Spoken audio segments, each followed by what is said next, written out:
So see, this is the poop trail rather. The poop train.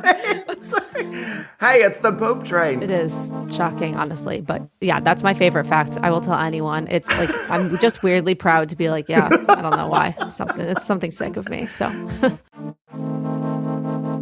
Sup, Park Peeps? I'm Demi from Magical Hijinx. And I'm entertainment journalist Joey Nolfi, strapping in for the Park Peeps podcast, the ultimate theme park show where unhinged passion, travel expertise, and coaster nerd chaos collide. And this week, the Mouselets join us to talk about the best themed floors at the Disney parks. So buckle up and pull up on that yellow strap as we dispatch for season 2 of the Park Peeps podcast.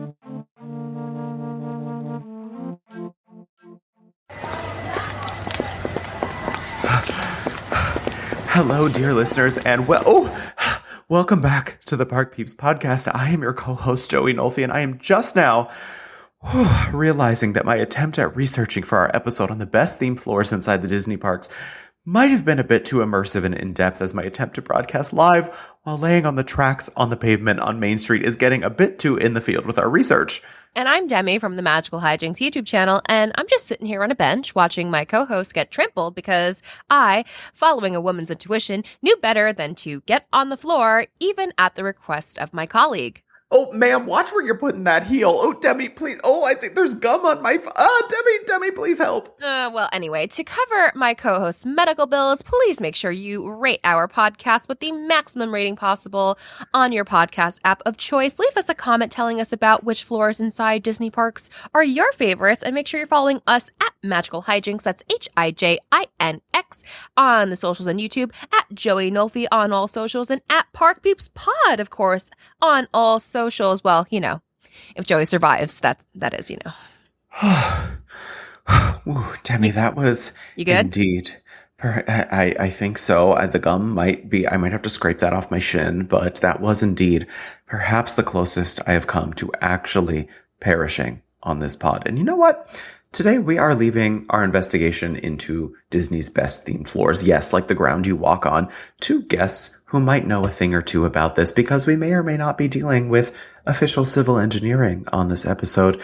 And just like our Magic of Disney Bathrooms episode, the best sounds of the Disney Parks episode, the best smells of the Disney Parks episode, and more, this episode highlights one of the unsung elements of theming across the Disney parks, because as unwell theme park nerds, we all know that the parks, resorts, restaurants, and more are themed top to bottom, literally, and every element of artistry, architecture, interior, design, and theming, it all goes into telling a story. So here to walk us through their picks for the best floors at the Disney parks, please welcome our esteemed guests. You know them from their presence on social media, where they're often sharing information and deep dives into the parks, history and insight and commentary on everything Disney. We are so honored to welcome to the show, the Mouselets! Hello! Wow. Thank you so much for having us. We're so excited that you're here. We are so excited to talk all things floors. So thank you for having us. Honestly, when this topic came into conversation, I was like, wait, I think I have the perfect guest idea. Yes. I'm honored. We're honored, truly. I mean, so most people, when you say, hey, listen, I think of you when I think of a floor. Listen, we're not setting a low bar just because it's on the floor. This is a very high bar because, I mean, there is civil engineering background in the conversation here. So, I mean, this is truly up y'all's alley. And also, like, your content online, which everybody, please, if you are not already following the Mouselets everywhere, I don't know. Can you even consider yourself a Disney fan if you're not? But, like, please do. Like, do yourself a favor. And seriously. When I tell you, when I'm scrolling at 1, 2 in the morning about to go to bed, there's always a Mouselets history lesson popping up in my feed, and it keeps me up for an extra hour. So, like, thank you. Thank you. Of course. And also, we have to say, we must congratulate Mouselet 1 on motherhood. Thank you. Yeah, I had my first baby in February, so he's 5 months now. Mouselet 2 has been an amazing aunt. He loves his auntie, so fun. It's been great. I mean, it's so exciting. Listen, if you need 2 more aunties, we're here as well. Perfect. Yes, me and Obviously. Demi. We'll book the lightning lanes and the dining. We got you. That's what the aunties are here for. Yeah. That was so true. Do the heavy work. To say I am a single mother to 7 figments, so they're all sitting on my shelf in my new place, so I might not be able to devote as much time. It's okay. They're lucky to have you. Oh, They thank are you so much. I really appreciate that.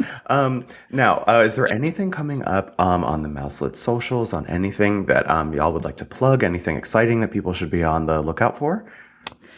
We actually just launched, well, it's been a year, which is crazy, but a podcast of our own called Sisters Sisters. So that has been so much fun. But we're headed to D23 in just under a month. So very excited. Our first time ever attending, which is crazy. So. Oh, that is so great. Well, I'll see you there. I will be there. Oh, fun. Perfect. See you there. We need to, oh my gosh, I would love to meet up with y'all because I have not met y'all in person before. And this is just, I would love to do that. So I'm very much, everybody, please make sure you're following their podcast and following them on socials to make sure you're up with everything Mouselets because you don't want to miss what they have got going on here.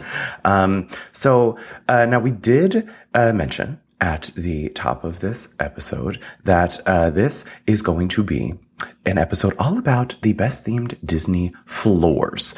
We will explain why this topic is important in just a moment. And I would like to shout out first and foremost, basically supporting star of the pod at this point, my dear cousin Stephanie and her girlfriend Lindsay. It's just been so wonderful getting to visit them down in Florida all the time and bringing Lindsay more into the family. And Stephanie, they are very much intense listeners of the pod. And Stephanie was like, hey, why don't y'all do an episode on Disney floors? So we have to give shout out to Stephanie for her enduring presence on the pod and giving us this idea. But we think that this episode is super important because as we have shown with our episode on the magic of Disney bathrooms and the sounds and the smells of Disney, it really is, Demi, what am I going to call it? The tapestry. The tapestry of everything that goes into, things that you're not even maybe supposed to think about sometimes. It just is, because nobody's walking around looking at the floor and being like, oh, hey, maybe except me and Demi. But, I mean, these are things that just go into the tapestry of your experience, and it's all part of the unsung parts of the artistry, I think, that not a lot of people talk about. So, now not that we need to qualify anymore, but we did mention the civil engineering background. If you could just explain briefly for our listeners, because that is one of the reasons as to why we were like, oh my God, Mouselets, immediately we need to talk to them about this. So, if you could just briefly explain what civil engineering is, maybe for some of our listeners. Yes, of course. So I am a civil engineer. I'm practicing right now. I have a full-time job on top of doing Disney content, and civil engineering covers a very wide variety of things, but kind of common things that civil engineers do: design roads and bridges, sidewalks, site development, so clearing land, even getting into some landscape architecture and touches of urban planning. So civil engineering covers a lot of what Disney does, actually. They do a lot of civil engineering. And another huge component is accessibility, which is creating accessible spaces. And every single walkway and floor at Disney needs to be an accessible space, which I'll touch on in one of my picks of why that's so important. So such a good segue. Oh. I'm so excited. Yeah, me too. I'm like, I think this is the ultimate nerd episode, I have to say. This is the hyperfixation. We're talking about floors, y'all, and I promise you it's going to be great. So let's jump into it. We each brought 2 picks for our favorite Disney floors, and this can be at any Disney park. It doesn't have to be just Orlando, Disneyland, whatever. I just got back from Disneyland. I have the Disneyland blues, unfortunately, so this is picking me up. But we're going to start with, and you know what? We're not going to show preference other than honoring our esteemed guest, and we're going to go with Mouselet 1 first in numerical order. So Mouselet 1, what is your very first pick for best floor at Disney? Okay, so when you presented this topic, there was one that came to mind immediately, and then I had to think a little bit more about my second one. So I'm going to start with the one that was sort of my first pick, which is the lobby, second floor, first floor lobby of the Grand Floridian. Yes. Yay! Because it's so classic, but when you actually look in the ground, there are Disney characters made out of the various tiles. They're so ornate. They're full Disney characters. It's not like a little hidden Mickey. It's like Pluto's face. It's so cool. Made out of the tiles, but they blend in with the vibe of the Grand so well that if you aren't really paying attention, it just looks like a beautiful floor. But when you look down, that little secret is there, and I love it. What's your favorite character made out of the tiles? Honestly, probably Pluto. I just feel like you never see a Pluto, or like a hidden Pluto is like so rare. So to see that in the ground, it's like cool. Occasionally you'll get like a hidden Donald or a hidden Goofy or something, but Pluto, not really. That is so. So this it wasn't. I know that they recently. I was going to pick in the old carpeting in the first floor of the Grand Floridian. I ended up not choosing that, but I haven't spent much time in the Grand Floridian. So this is on the second floor when you go up, like you can go up those stairs off of the main floor, and it's on like outside the shops and everything. The big one is like right when you come in off the monorail through those doors, in the center, looking over the balcony. There's like a big one with various characters on either side, and then like kind of a bigger display in the center. It's really cool though, because it's like the green and the red tiles that like match what they use everywhere in the Grand. So it's not subtle at all when you look at it, but it's very subtle from like afar. So they didn't touch this at all during the renovation of the first floor, right? They just left this all the same. Oh, yes. There's also one by 1900 Park Fair, which is similar in the tiles, which is the one I remember. I think there's like a Tinkerbell there. Yes, there is. Yeah. That's, I think, is my favorite Tink. This is so adorable. I'm going to have to see, this is things that when we're talking about it, this stuff just kind of washes over you, and all this theming does. If you've got somewhere to be, like if you've, may or may not have a gluten-free Mickey waffle that you ordered at 10:45 and they stopped serving at 11, that you're booking it in there from the monorail station to get your little Mickey waffle, you might miss these things. And I'm certainly not staying at the Grand Flow. So, I have, unfortunately, Goofy and Pluto and Tinkerbell. I'm so sorry. I have trampled on your faces without even noticing before. But what a great pick, because I think that the hotels also do have a lot of really great theming, and especially as I was doing my research, flooring. They have some really cool floor tiles, and I think that this is a really great way to start us out, because it sort of screams ornate with the tiling, but also classic Disney, and it's that kind of whimsy I think that we might be losing at some of the newer resorts. So I really love that you called this out, and I think everybody should be paying attention to where their little grippers are gripping next time they're at the Grand Flow. So Mouselet one, what a lovely pick to start us off. Thank you. That was definitely one of my backup, one of mine. I have a few because anybody picked any of them. So I know Mouselet 2 and I were trying to be like, where are yours, to make sure that we weren't overlapping without telling each other. So Well, Demi and I famously run into issues because we do sometimes not tell. Well, not all the time. We literally don't tell each other our picks. And I think it was last episode, Demi, we were like, we picked the same thing, and we just both knew. Like we looked into each other's eyes, and we were just like, we picked the same thing, and it was for funniest the funniest quotes. on-ride quotes. Yeah, we had a lot of the same things. So but that's proprietary. Proprietary. Yes. All right. Mouselet 2, numerically going down the list. So what is your first pick? Okay, for my first pick, I chose one interior and one exterior floor. And my interior floor is in Connections Cafe in Epcot. I didn't know if anyone was going to, or at least this would come to mind. But if you've ever been specifically to the Starbucks in the Connections Cafe area in Epcot, and this is newer, so if anyone listening hasn't been to Disney in the past couple of years, you might not have even seen this, so catch it next time. But there are the old blueprints for the city of Epcot that Walt was developing on the ground. And it's specifically kind of like a bird's eye view. It's the radial kind of design. You can see where they were going to build the people movers and the monorail.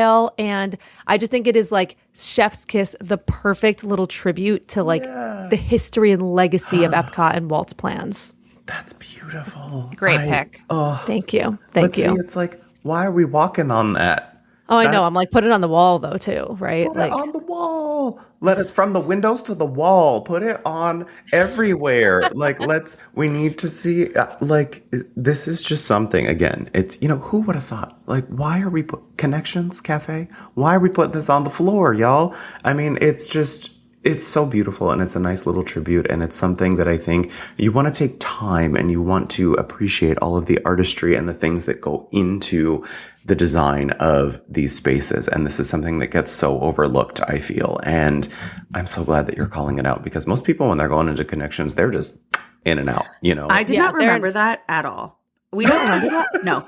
we don't spend a ton of time in the Starbucks. We're more Joffrey's girls. But like when she was telling me, she's like, mine's at Epcot. And I was like, she said, ish where. I had no idea what you were talking about. I don't remember that at all. What? I remember the first time seeing it and being like, I literally have videos being like, jaw drop. Like, I can't wait to go back and see it again. It'll be like a whole new experience for me. This is why I knew to ask you guys to be on this. Oh my God. Oh, no, that's so great. Because I have to say that this is also something that I don't necessarily recall immediately. And now I'm like trying to stealthily Google as we're doing this. But I don't want to have a whole bunch of typing noises as I'm trying, because I'm going to be furiously Googling as we go through this episode. But Epcot really does have an interesting history, I think, with flooring as well. And one of we call our honorable mentions noble mutterings. And one of my noble mutterings was actually at Epcot. And Demi, I don't think that this is going to be, because I didn't specify if we could do defunct ones, but I think we can do whatever we want. Well, I think we can. We certainly can. But one of my noble mutterings was going to be at Innovations Plaza, the old Epcot fiber optics in the ground. So good. I mean, I miss those. I miss them so much. Exiting the park and having those, it was the best. It was truly the best. And I just remember, as some of my earliest memories from the Disney parks as a kid, I remember the first time I ever went, I was 3 years old. And two things really just embedded themselves into my little brain. And it was those fountains that by the Figment ride that go upward. My brain couldn't figure out how that worked out at 3 years old. And then these little fiber optics in the ground. I was trying to pick them up. And my dad was like, come on, stupid. You can't pick them up. No, he didn't actually say that to me. But Epcot has such an interesting history with flooring. It does. And no one would think of it, but it really does. I mean, but hey, we would, because we're theme park nerds. And what a lovely choice. So everybody, when you're at Connections next time, make sure you're looking at the floor and thinking of Mouselet too. All right, Demi, do you want to give your first pick? I do. Okay, so I'm really love my first pick, because it's something that you don't even realize that you were maybe seeing as you're on your way to Magic Kingdom, or if you're just hanging out there. But it's the fourth floor carpet at the Contemporary. Oh, yeah. I love this carpet. Okay, because it's incredibly well themed to being a very contemporary looking carpet, and it has the red, the blue, the browns, and like the neutral tones, and all these like different circles and stuff. And then like within these circles, you have all these hidden Mickeys, and it just really, the colors and the shapes just really emphasize the theming of the resort so much. And you see it as you are on the monorail going through the Contemporary. And I always like to look at it. It just brings me some joy. It goes really well with the Mary Blair, your favorite, Joey. My favorite. I love to touch the Mary Blair. You love to touch the Mary Blair. Yes, I do. And it just like, it brings out all of those like reds and neutral tones that come out of it. And it just works so well. And it's just so iconic to me. I love that pick, because one of my many bizarre interests is the Grand Canyon Concourse, which is that area of the Contemporary, and they've since dropped that name. But the Mary Blair mural is like Grand Canyon, and then they used to have those like yellow kind of trees that would stick up that matched the carpet, and it just is such like, it's such a good remnant of the early days, but I feel like it still works perfectly with the Contemporary theme. That's such a good pick. Yeah. Yeah. It's how do y'all feel about the Contemporary rebranding or transformation, I guess we should say? How do y'all feel about that? I think they did a great job with the first floor lobby. Like the first floor lobby works for me. Agreed. I love The Incredibles. It's one of my favorite movies. So I get what they were going for, bringing in IP.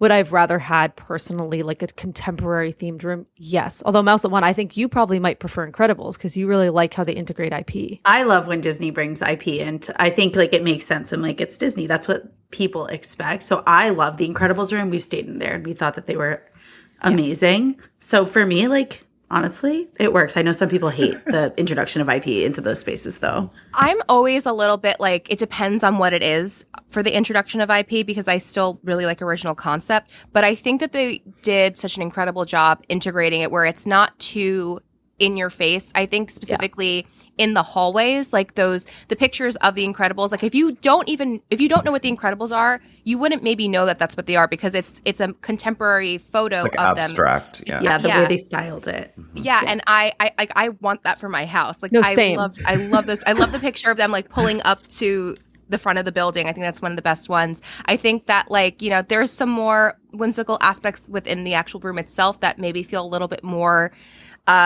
Disney than maybe just like hints of it, like the curtains and the little pillow.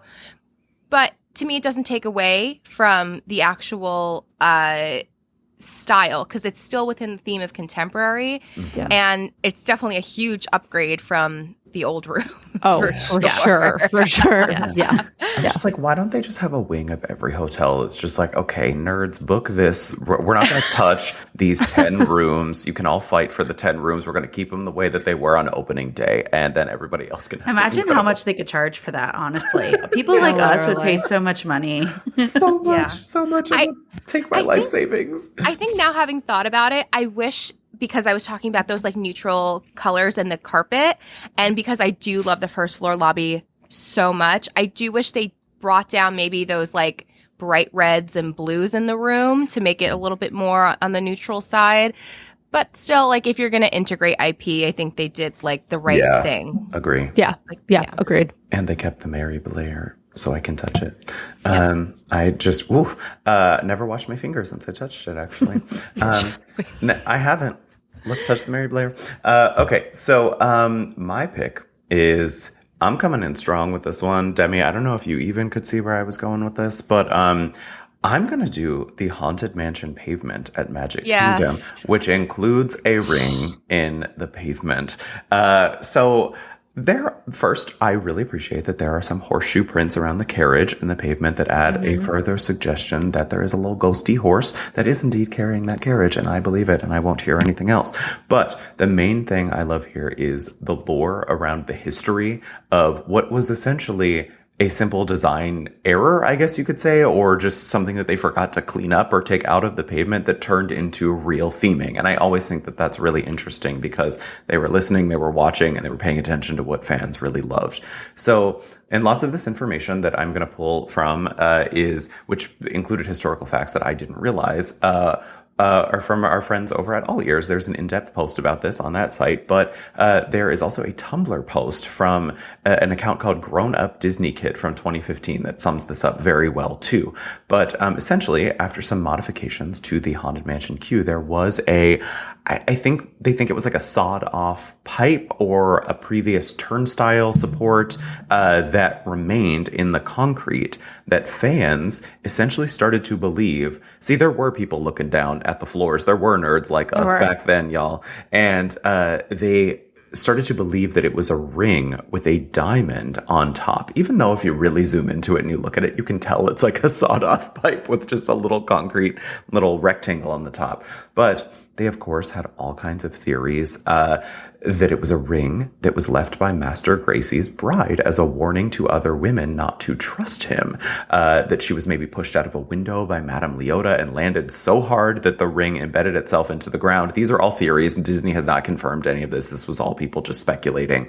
But this was definitely not something that was done intentionally by Imagineering. However, I included it on this list because they eventually did get rid of, well, I don't think they got rid of the pipe. I do actually believe it's still there, but, no, wait, did they I think they might have gotten rid of it, because I think didn't fans get mad about it? I think they got rid of it. Yeah, they redid the flooring. They paved over it, and then fans got I'm remembering it. They got really, really, really mad, I think, because people actually used to get engaged here. This was like an engagement spot, which is, hey, I mean, if that's the tone. Love that. Yeah, I do too. If you want to start your marriage with the promise of like ghostly doom and gloom, hey, you're my kind of person.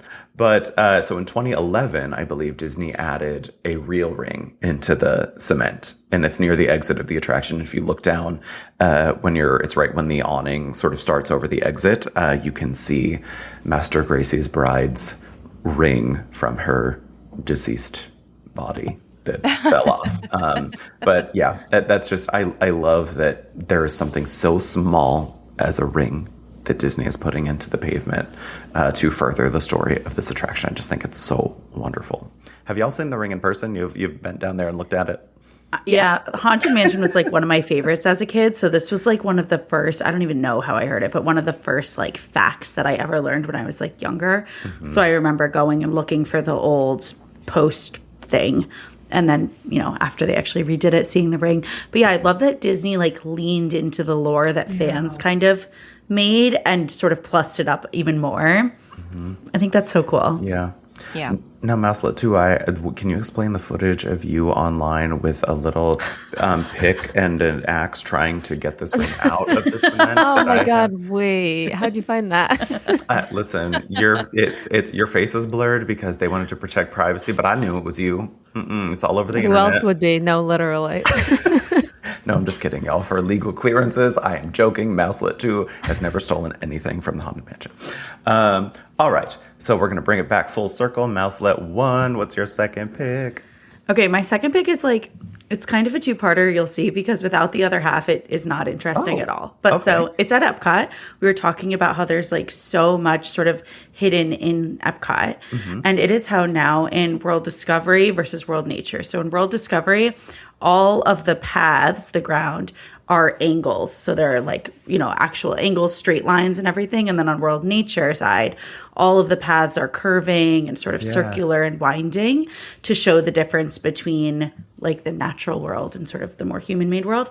And I love how they did that. Like I said, one means nothing without the other. If you only look at one, it's not really interesting. Yeah. But when you compare the two to each other, how Disney thought of those details and sort of splitting the two halves of the parks and making them feel different, even with the grounds and the walkways, I just think that it's so smart. Something I would have never personally thought to do. It's so interesting. It is, if you look at top-down maps of these places, a lot of this theming really does come alive in ways that you can't, literally, it's physically impossible to see while you're a guest in the parks. And it does also, I like that it promotes further almost exploration of these spaces. And it begs you to go online and look at them and research them and to see all these little intricate details. And that is a feeling that you get, you know, walking into World Discovery. I mean, it feels very much, I don't want to say rigid. Technological, like angular and techy and like future more, you know, future world. And the other side does with the ponds and the gardens and sort of how everything flows around. It definitely feels more nature-y. Yeah. I love it.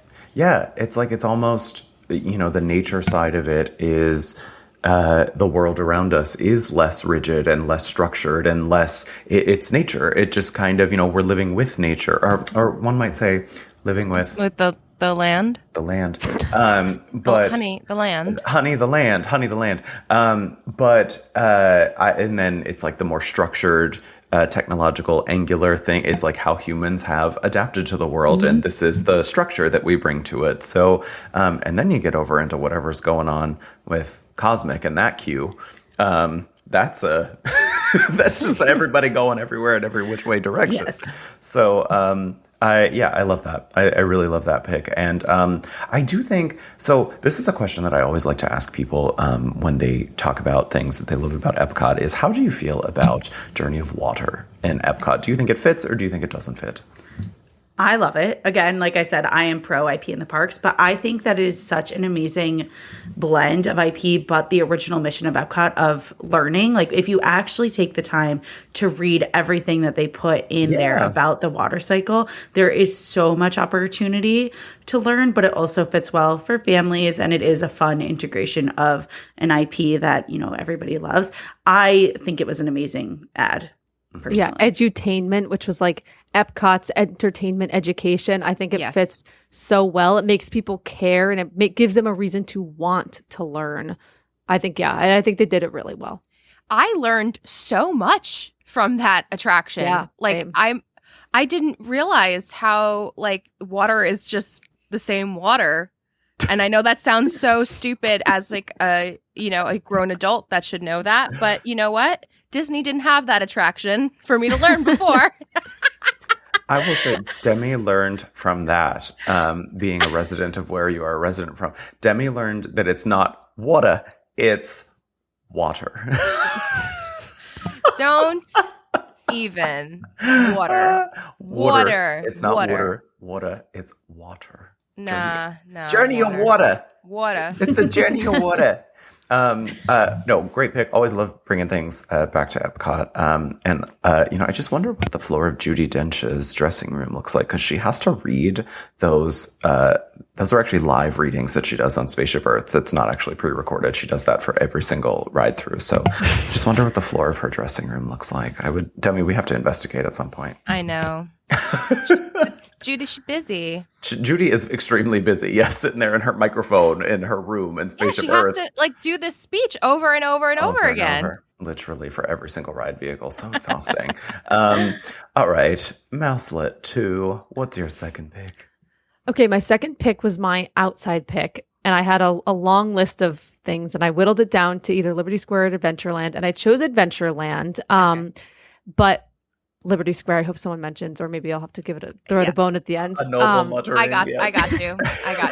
Perfect. Thank you. I got you. So Adventureland has a really interesting history in general, is how the land developed, and the flooring is very tied to that, because Caribbean Plaza, where Pirates of the Caribbean was, didn't exist when the park opened. And so it just kind of dead ended over by Tiki Room and Jungle Cruise. Mm-hmm. And then when they built Caribbean Plaza, they had a different flooring. It's a different kind of themed area. And so one thing I love about the Adventureland ground is that you can see that transition point if you're looking of where they added the second area. But another thing I love is that they added the Magic Carpets ride. Actually, hate that they added the Magic Carpets ride. I'm a huge Magic Carpets ride hater, but they added that ride.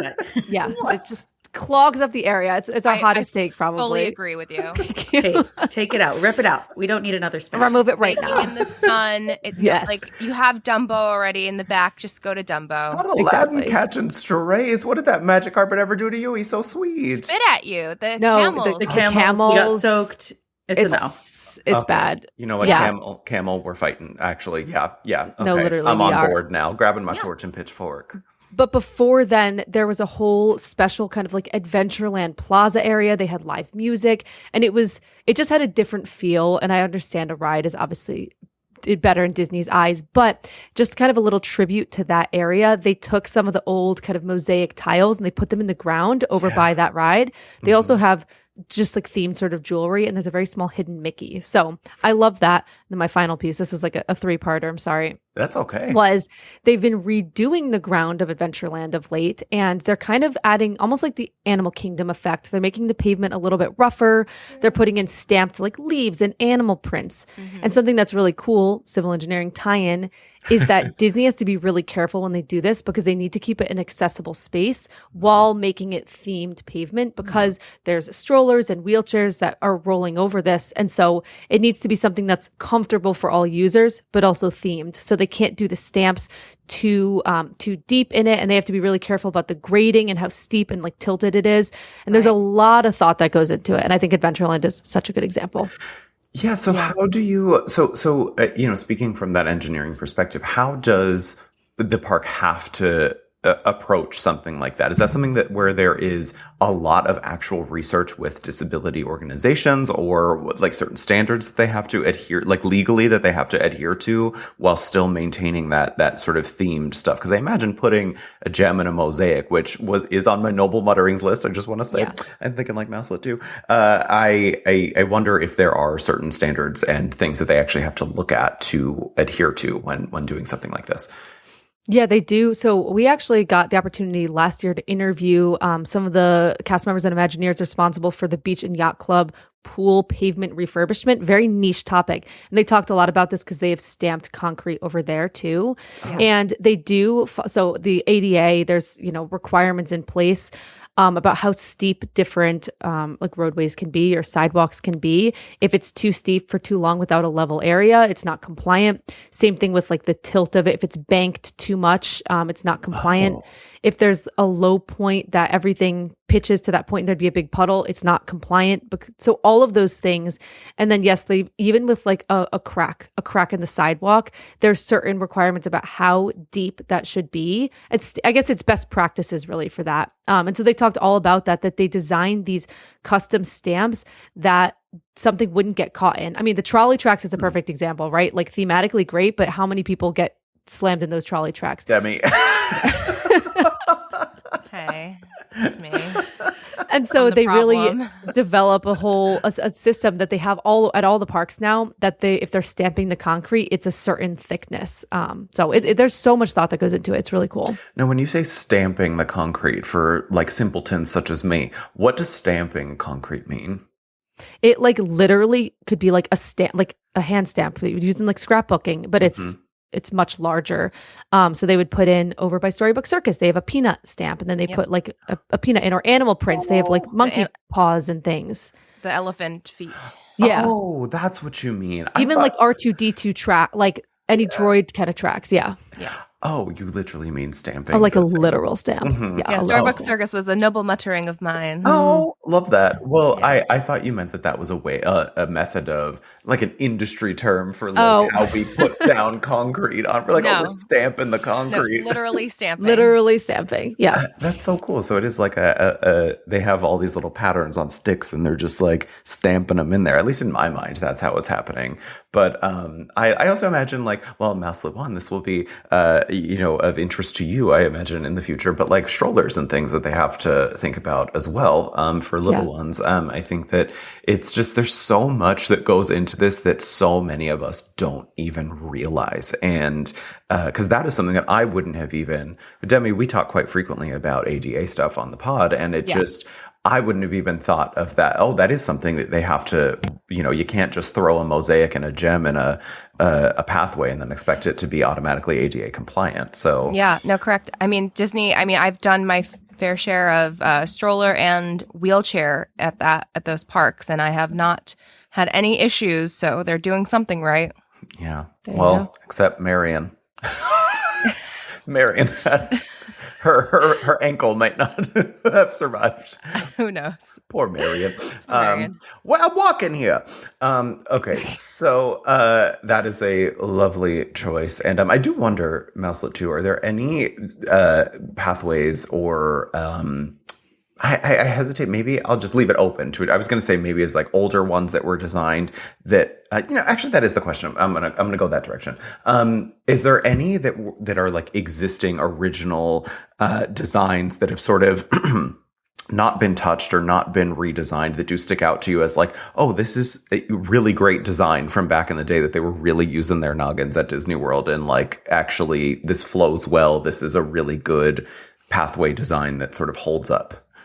The biggest example that immediately comes to mind is, at the same time, it's something that I sort of despise about the Magic Kingdom, but I get it, because the Magic Kingdom versus Disneyland took every walkway and basically doubled it in size, because they learned their lesson from Disneyland that things were getting so constrained. Not everything. They've actually added a lot of, widened pathways and things, but I think that they really learned from the pinch points that they have in Disneyland, where you have very narrow walkways over by the castle, which I love. And it adds such to the vibe of Disneyland, but it's really not, one, it's not geared towards that many, adults that are in the park, children, strollers.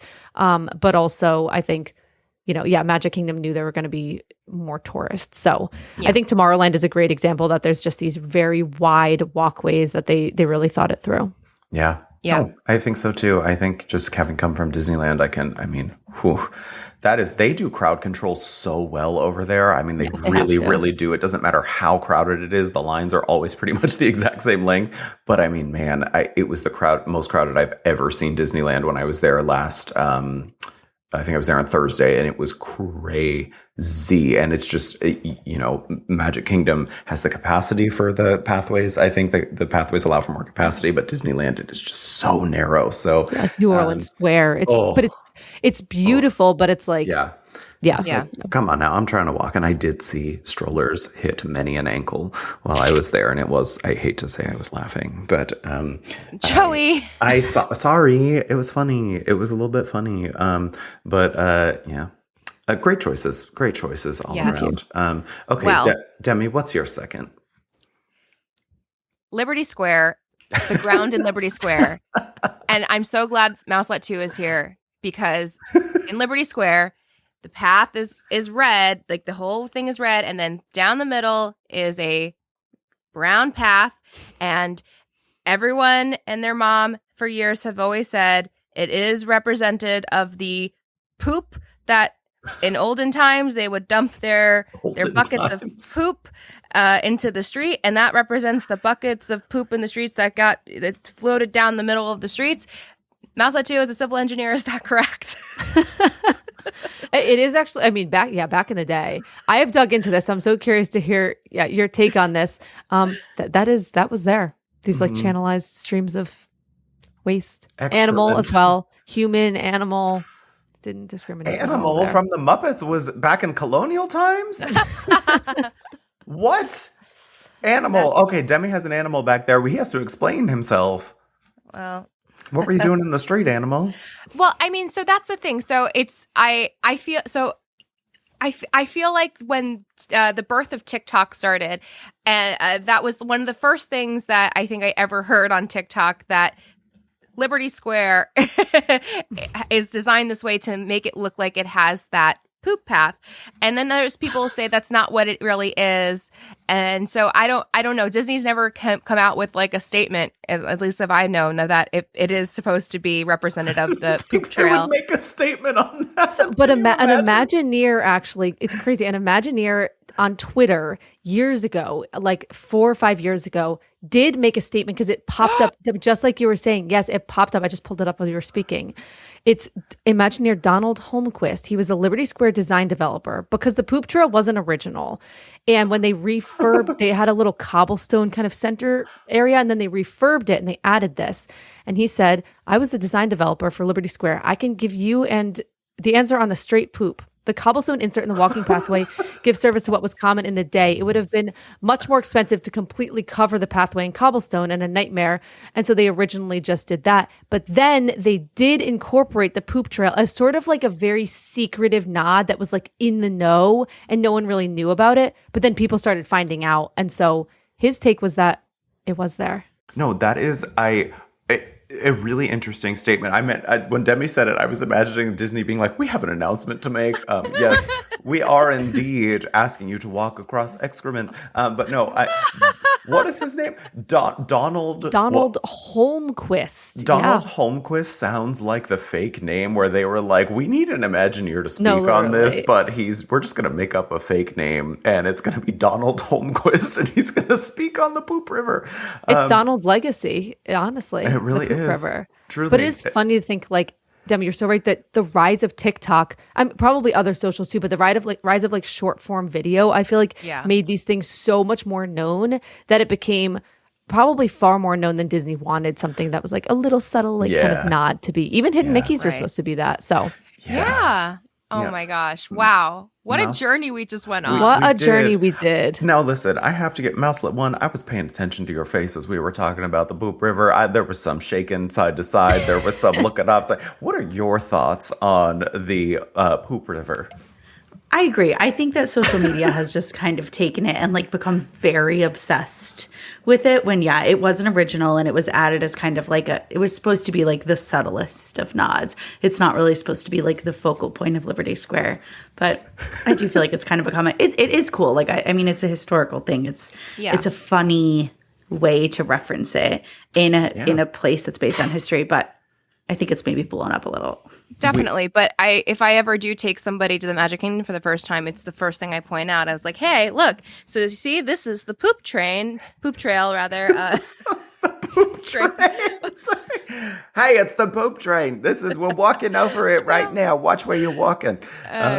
No, that's so okay. I'm so glad that you found that tweet. That's amazing that is actually kind of quasi-confirmed. Yeah. It is shocking, honestly. But that's my favorite fact. I will tell anyone. It's I'm just weirdly proud to be I don't know why. It's something sick of me. So No, I mean I think that it's one of those things that has crossed over, I think, into not just the nerds in the theme park people know about it. It is, because of TikTok, it's something that a lot of people now are very conscious of. And but you know what? We're here to educate the children who are not. Yeah. So any new people that we can enlighten to this, I'm glad to do. I do have a noble muttering that I would like to throw in. Oh, of course. Because it's not a Disney park. It is a Disney cruise ship. Oh. And I would like to throw in the Disney Destiny because what I think is so incredibly smart is that on the Destiny, it's heroes and villains themed. And at the forward of the ship, it's green, and the carpet has Maleficent when you are by the elevators. And then as you walk toward the aft, the carpet changes to blue, and you have Sorcerer Mickey. So you have the villain side and you have the hero side. I mean, and there's more even theming throughout, but it's just so it's so cool how like it transitions, help you know where you are, and it just like knows that you're the floor even tells you you're on the villain side or you're on the hero side. Yeah. And then even like the walkways on the ship like has like Hercules carpets, you know, goes with the theming of whatever the ship is. Disney carpets on the cruise ships don't get enough love, and that's why it's my noble muttering. Oh God, I just love these dork phrases where like the Disney carpets on the ships don't get enough love. I love us. I love us. All right, so my final pick is, and then we can get into some noble mutterings for everybody. But I really am obsessed with the more and more that I visit this pavilion at Epcot, I notice more and more things, and I realize that I have not spent as much time in here as I would like to. But the Morocco pavilion tiles at Epcot, I just think Morocco is so interesting to me. It's so unsung in terms of theming and immersion. I mean, I feel like not a lot of people go back there and really take time to walk through there and sit in this wonderful construction of a pavilion. It is so complex and so in-depth, and I mean, it opened in 1984, but the government actually sent local artisans to design the mosaics and the tiles, which are so beautiful, and they genuinely feel super authentic because they are. The government actually sent people from the country over to do this. And I think that's why the pavilion feels so much more immersive than some of the others. If you go and you look at, I'm thinking when you're walking, you walk right under that initial arch and you go to the left, and there's that kind of seating area. The tiling on the floor that just flows into the wall, you can get lost in the colors and the design. And you look at every single little tile you can tell it's like hand cut because there's inconsistencies, there's imperfections, you can tell that it's so authentic and meticulously crafted, and all of it just goes into, you know, there's even the on the floor, or on certain portions of the ground, the concrete, there are, it changes color a little bit. It's almost like a red clay-ish kind of thing. And there's like mashed up rocks in it to simulate the look of authentic dirt that you would find in a little maybe side alleyway in one of these Moroccan cities. And I just think so many people pass by this pavilion because there's not a huge attraction here. There is essentially a cafe that's sometimes, and yeah. And there's not a lot to do back here. And I really think that Disney should look at doing something here, whether it's a show or maybe a new restaurant that's not at the front of the pavilion, that is not, because it's essentially, you know, Spice Road is not beckoning people into the pavilion. It's sort of, you stay outside on the water, which it's an amazing restaurant. But well, now they're using Restaurant Marrakesh as like lounges occasionally, like they do the pass holder lounge, and then they do the Florida Blue lounge during Food and Wine. And like, it's nice, I guess, but also like I would prefer, even as a pass holder myself, like I would just prefer it be something more, even if it's not a restaurant. Like I don't think it necessarily needs to be a restaurant. I would prefer some type of attraction, even if it's like more. Even if it's more like a museum or something. It's like one man's dream. Like, give me a little walkthrough about something. Like, I'll take anything. Even reopening the shops back there, though. It used to be so layered with how much you could explore. Yeah. And now everything is just closed. It's terrible. Like, put the Walt animatronic back in the Morocco pavilion. Like, he's back here like, come back here. Yes, come to Morocco. Yeah. I love that idea. But I do want to also call out that in 2020, Disney, it did take over, because Demi, actually, as we proved on this pod, I was very, very wrong about the pavilions at Epcot. Joey didn't know that they no longer own the pavilion. Yeah, I thought the country still sponsored them. That's just a blind spot that I had for a very long time. But in 2020, Disney, Morocco was one of the last ones, I think. Disney took over control of the pavilion from the Moroccan Tourism Board. And they did start replacing some of the tiles with some really, really, really basic I hate to say it, but like they're kind of like Bath and Body Works, or not Bath and Body Works, Bed Bath and Beyond looking kind of tiles, and it looks so inauthentic, and it's very jarring, the transition between those. So I do hope that they might fix those one day. But yeah, that's my last pick, and I do want to go. Thank you. I do want to go around to Mouselets 1 and 2 and see if you have any others that you wanted to mention as part of our little noble muttering session. One of mine that I feel like has been kind of lost is the fact that Pandora's ground glows at night, because they never keep the park open long enough where it's dark. It's like so rare that you can actually be in there when it's dark these days, which is so sad, because when the ground glows, and they refresh it. So sometimes it's like doesn't glow as much, and sometimes it's like super vibrant. And when it is super vibrant, it's so cool. And I feel like unexpected. I don't know. It's because the ground, it's kind of like the Epcot, the old lights in Epcot ground. You just wouldn't expect it to be there.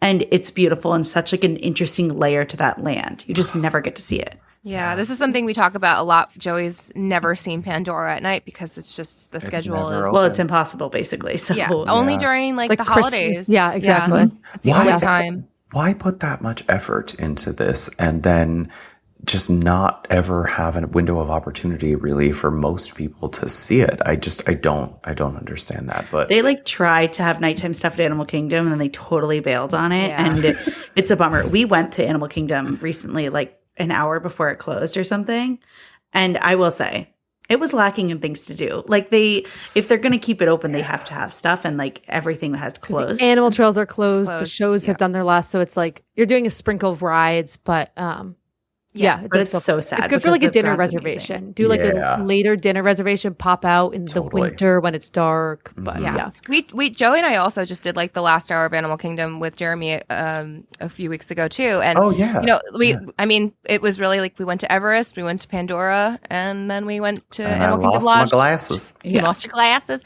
Any other noble mutterings from the Mouselets 1 and 2? I'll do my other. I had an Animal Kingdom one I wouldn't say this is my favorite, but I would say it's one that I think everyone overlooks. And Joey, it kind of goes what you were saying when you look at like an aerial image. When you're walking into Animal Kingdom, basically when you pass through security, but you're about to enter, there is a green pavement and tan pavement. And the green pavement, when you look from above, basically forms almost like the roots of like a tree. It's like a very kind of abstract type of tree. And what the Imagineers have said they were trying to show was that kind of the stark difference between like man-made versus the natural world. Because when you enter Animal Kingdom, you enter into the oasis. So if you look from above, you can see that tree. And that area actually is so hot that I see what they were going for, because it does make me grateful to enter in the oasis. Although I wish that they just put some trees and shade. But it is very interesting, and one I think most people don't really know about. Yeah. It's just the thought and consideration that went into that park is just, bless Joe Rohde. What a man. Literally. I mean, honestly, what a guy. Just so much heart went into that. And I do think it's, just these little things that nobody's ever going to really notice it, but they still put time and effort into doing that. I love that you called that out. I think that that's such an important thing. Well, not nobody. Well, not. So there you go. Well, right. All right. So my noble mutterings very quickly. I do, just because I was just at Disneyland recently. I'm not a big Marvel person, but I've seen maybe 3 Marvels movies, but I do like the exterior on the pavement outside of Guardians of the Galaxy Mission Breakout at California Adventure, where you can see the sort of acid, multicolored. Yeah, no, not acid Betty. No. You can see the sort of multicolored, almost looks like liquid that has been sort of melted into the pavement. And there's blue, there's orange, there's red. But I've looked it up, and according to some people, these are called these quote-unquote space remnants that have sort of dripped all across, and you can see the transition from the old Hollywood style pavement to the Guardians floor, and it's sort of dripped all across, and it almost looks like it was, like I said, a more acid kind of thing that is melting into the pavement. I think that's really cool. And then also Star Wars Galaxy's Edge, we talked about a little bit. There are some animal tracks and droid tracks. The stamps, look, I'm learning my terminology, Mouselet 2, thank you very much. There are stamps for that kind of thing. Also, the Chinese theater, I think we should call out at Hollywood Studios because they did. That was one of mine too. Yeah. Oh, it was Mouselet And one? the new animation courtyard area with like the new animated character version of it. I love that. Yes, I think that that's so important that they preserved, because I think a lot of people were when it was transitioning over to Mickey and Minnie's, they were really concerned that they were going to get rid of some of the celebrity handprints and maybe move them elsewhere, but I'm so glad that they have not. And it's, they have Audrey Hepburn, her only handprint ever are in this area. There's, of course, some stars that we have lost, like Lauren Bacall, Douglas Fairbanks, Michael Jackson, Robin Williams, but there's also Liza Minnelli, Kermit, C-3PO, and of course, Mickey, Harrison Ford. There's a lot of really interesting ones. Like it's been, I wish that, well, I'm not going to say I wish it was still a great movie ride, but I kind of do. But that is a really important one to call out too. Also, two other ones, Mouselet 2, you did talk about the Adventureland and the Tiles and Gemstones. That was on my Noble Mutterings. But then the ceremonial house at the Polynesian Resort. I do love the black slate tile and the volcanic basalt rocks that are meant to signify the volcano and the lava stuff that happens in the region. I did a really poor job at it. The volcano and lava stuff. Yeah, that's it. The official terminology. But Mouselet 1, did you have more on your Noble Mutterings? I'm sorry, I didn't mean to skip over the rest of your notes. You covered so many. Storybook Circus. That Mouselet 2 and I were talking about the giant Andy's footprint in Toy Story Land. It's just like a fun reference and the only way to truly kind of know the scale that you're at, because that's, an actual footprint measurement and things like that. Yeah. But you covered so many, so. I'll throw in Gertie's footprints over at Echo Lake in Hollywood Studios. We love our little Gertie. I do love that. Yeah. But I think we got a lot, I think you we guys. did. We really did. Look, we've been talking for an hour about floors, and who would have thunk it was possible? And we could go on and on and on. Me. But all four of us, literally. But dear listeners, do you agree with our picks here? Comment with your picks for the best themed Disney floors and tell us how you feel about our picks, because I think there's some really great stuff here. Thank you again so much to the Mouselets for joining us on this episode. As we mentioned before, everybody please follow all of their content online. Subscribe to their podcast. I mean, they are just truly, it's like I said, I've been following you for many, many years, and I am anytime something pops up in my feed, I'm like, smash like immediately, regardless of what it is. And I know I'm going to like first and then continue to watch because I know it's going to be good. So thank you both so much for being here. Thank you so much for being here. Thank you. This was so fun, honestly. The best conversation to talk about, really. Floors. So. I mean, again, the perfect guests. You guys are awesome. Like, again, everyone go follow them, because and not only are they just like entertaining humans, they bring you so much like value of just information, education, and we appreciate you guys so much, and thank you for being here. And everyone, please make sure you're following us at Park Peeps Pod, at Joey Nolfi, and at Magical Hijinx. That's Hijinx for our wild theme park antics as well. Until next week, when we return for another all new episode. Bye-bye for now. Bye.